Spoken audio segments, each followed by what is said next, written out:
Compound conundrum.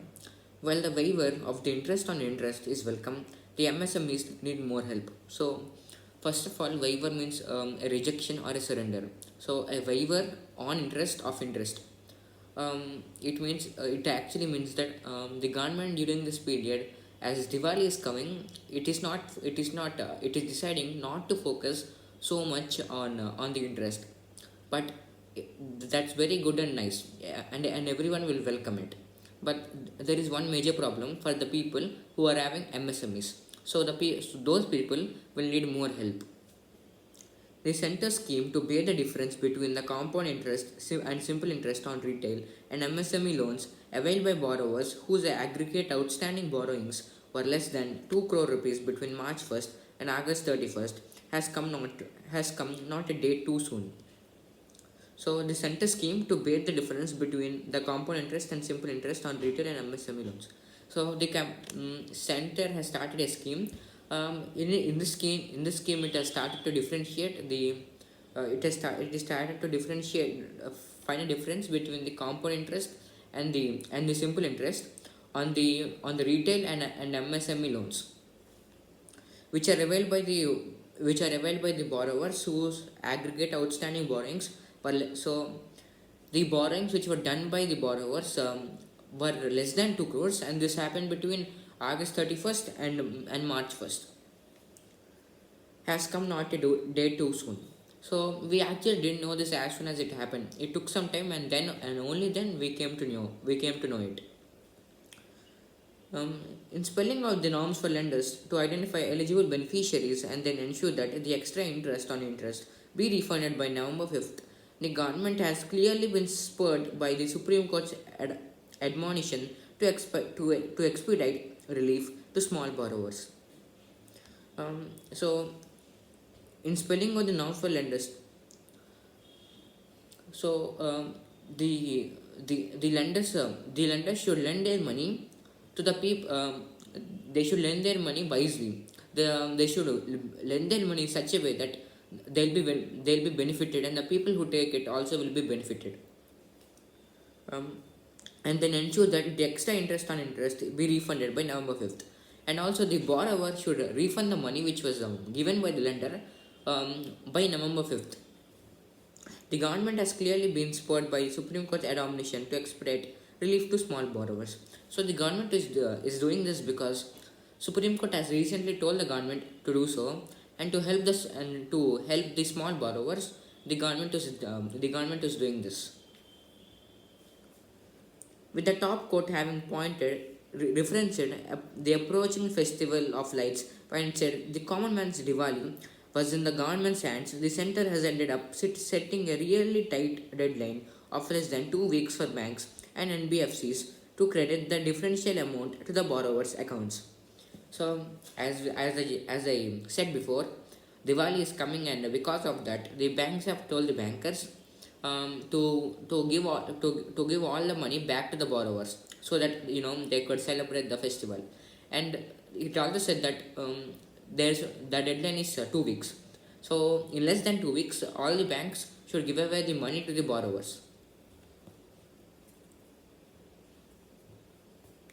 The lenders have the task cut out to make sure that they pick out the small eligible loans: education, housing, consumer, durables, automobiles, consumption, credit and borrowings, as well as credit provided to MSMEs, and that the borrowings had not turned into non-performing assets as on February 29th.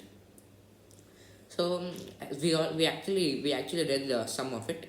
It says that the lenders should be wise, and they should consider giving to only eligible loans. So some examples of eligible loans are education loans, housing loans, consumer loans, automobile loans, consumption loans, and etc. And they also need to make sure that they won't be wasted. They will then have to refund the difference between the compound interest charged for the 6-month period and the simple interest.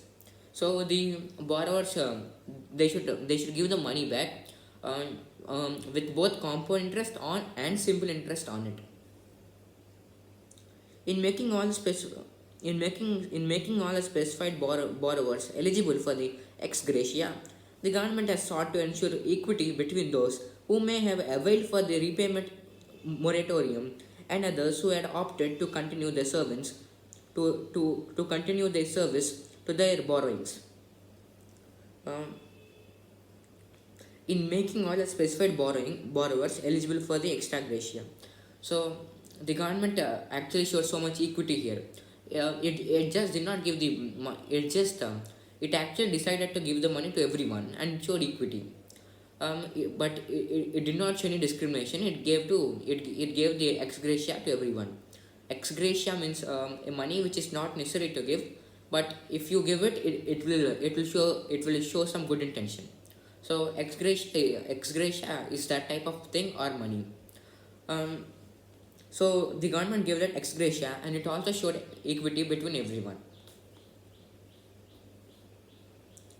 The move, however, has understandably evoked both relief and some disquiet. So the move which the government decided to take place on November 5th, um, it is actually good news and also happy news. It's a happy news and also a bad news.